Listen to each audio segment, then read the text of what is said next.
I'm about to read Paul Revere's Ride by Henry Wadsworth Longfellow.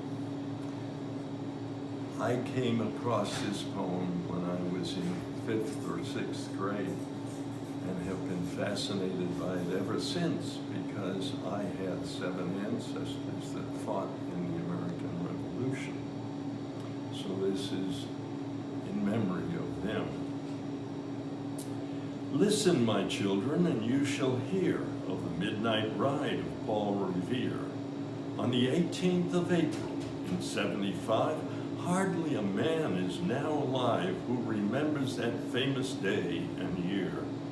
He said to his friend, if the British march by land or sea from town tonight, hang a lantern aloft in the belfry arch of the Old North Church tower as a signal light, 1 if by land and 2 if by sea, and I on the opposite shore shall be, ready to ride and spread the alarm through every Middlesex village and farm, for the country folk to be up and to arm.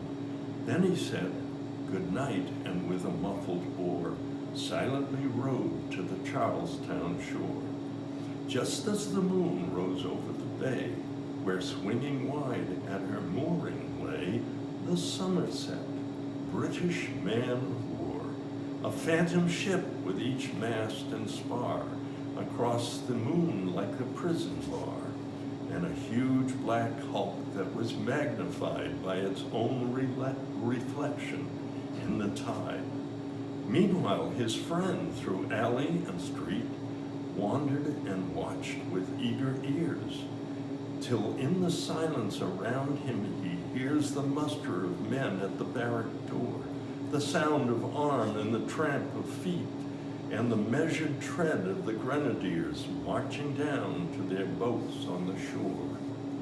Then he climbed the old tower of the Old North Church by the wooden stairs with stealthy tread to the belfry chamber overhead, and startled the pigeons from their perch on the somber rafters that round him made masses and moving shapes of shade, by the trembling ladders steep and tall, to the highest window in the wall, where he paused to listen and look down a moment on the roofs of the town, and the moonlight flowing all over.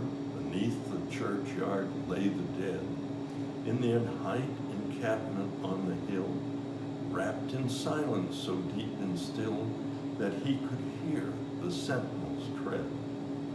The watchful night wind as it went, creeping from tent to tent, and seeming to whisper all is well. A moment only he feels the spell of the place and the hour, and the secret dread of the lonely belfry and the dead. For suddenly all his thoughts are bent on a shadowy something far away, where the river widens to meet the bay, a line of black that bends and floats on the rising tide like a bridge of boats.